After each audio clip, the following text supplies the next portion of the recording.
Hey everyone, welcome back to my channel Analysis Trends. I'm Rupam and I'm currently a business analyst. I hope you have already watched my previous videos starting from chapter 1 till now, and in this video we are going to cover chapter 3.4 topic Plan Business Analysis Information Management. Now we need to understand how business analysts uh, manage their information and how much important is for them to manage and store the information so that it is easily accessible and stored and be available throughout the project. So let's get started with this and stay connected till the end of the video so that you will able to see some or more other insights from this video. Let's move on 3.4 chapter, that is the plan business analysis information management. The purpose is basically consider you are doing any requirement gathering, okay, as a business analyst. The first thing is you do is you collect the requirement. Requirement collection is a part of a business analyst, but whatever information you collect as a business requirement documentation in a BRD, that is also a part of information management. Other than that, let us take an example where you are working as a business analyst and you would need to record some of the requirements for that particular project, and that's where you are doing elicitation. Now this particular chapter will help you how can you manage your requirements whatever you're collecting and how can you store them so that it can be easily accessible to each and everyone within the team, as well as it will be helpful for the stakeholders to understand what's the projects going on, right? What are the requirements that have been collected. So that's the reason the purpose of this chapter is to understand whatever requirements you are collecting, how are they stored and how can they easily be accessible. Now the major things we're going to define here is how information should be organized, okay? The level of details at which the information should be captured, at what level of detail the information should be captured, right? And the relationship between the information and how information may be used across multiple initiatives throughout the enterprise, right? And then how information should be accessed and stored and characteristics about the information that must be maintained. Anyways, the purpose of the main thing is how you will store the data, what you have collected, what is the level of detail you want to maintain to capture the data, and how can it will be shared across the user so that it can be easily accessed and stored. Now, the inputs to this is the business analysis approach. Whatever approach you have chosen for doing all the tasks, the same approach you will be applying here. The governance approach, that means the level of authority, level of we can say proposed change, the one who makes a decision authority. If once you have identified them, probably those will also make an impact on how the prioritization will be done for the requirements. And to do that, we already need to have a requirement selected.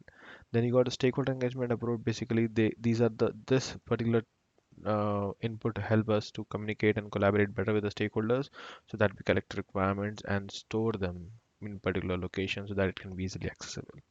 So the elements to this particular topic are organizational and business analysis information. Then you got level of abstraction, plan traceability approach, then plan for requirement reuse, storage and access, requirement attributes are some of the elements of this particular chapter. Let us go into each of them and find organization of business analysis information.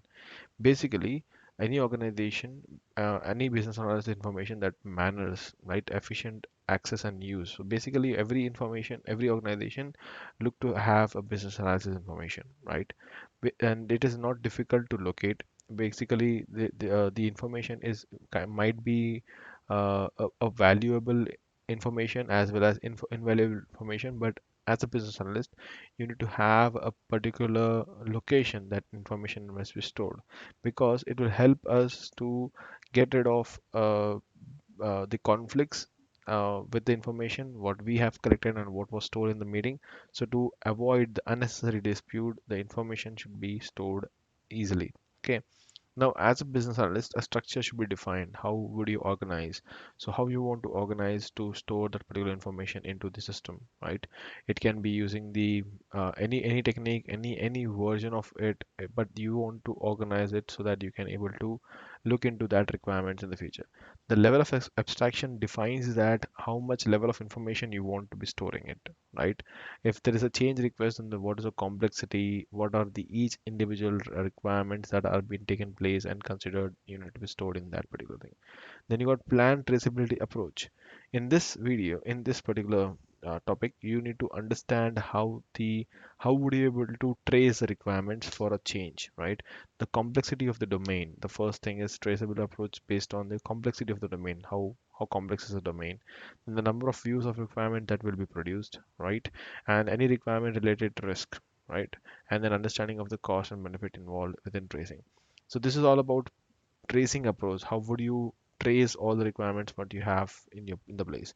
Then plan for requirement reuse. So there are some of the documents, right? For example, informations which can be reused in different process, such as business rules. It might be used in all the projects you work around. The service level agreement. The same information can be used, or the same kind of document can be used across other projects as well. Now, we need to also define a requirement reuse subject here, because instead of creating a duplicate requirements or a duplicate kind of documents, these requirement reuse documents are standard across the organization, and that will help to follow for one project as well as for other, because these are standard across the organization, right?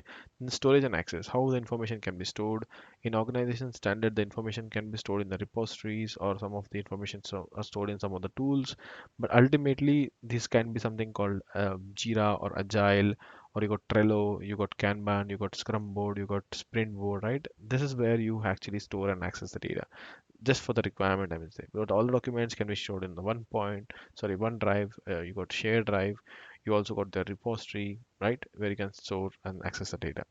Then you got requirement attributes. Whenever you're collecting requirements, basically whenever you have each of the requirements in place, you define the used requirement attributes, right? Commonly used attributes are absolute reference, that a unique identifier to a requirement. That is the first thing.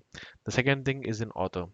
Who is the author of that particular requirement, and who should be contacting for that particular requirement? The complexity of the requirement, the ownership, who is owning that particular, the priority, that means what is the priority of that particular. Then you got risk, what are the risks associated to that particular requirement. The source of the requirement, the stability, status, and urgency of the requirement must be met. Then you got guidelines and tools. Then how a business analysis performance assessment is made. Using that guidelines, we are able to know the requirements. Then you got business policies to have the requirement reuse one. Information management tool, same, stored, use some tools to store and retrieve same information. And then legal and regulatory information. Here are some of the techniques that are actually mentioned: brainstorming, interviews, item tracking, all those you can go and watch. And the stakeholders involved are domain subject matter experts, regulators, and sponsors. That's all good.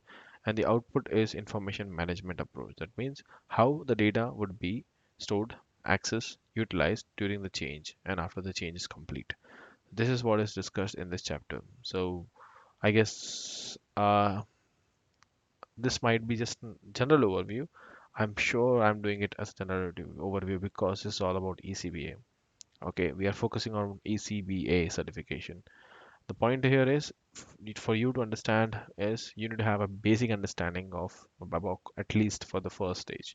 In the second stage, when we go into much deeper, we're gonna use more detailed tricks and techniques to define each of the roles when we go to techniques chapter. Okay, so stay tuned, connected, and follow me on LinkedIn as well as on Instagram, and stay connected and watch all other videos as well. Thank you so much. Have a good day.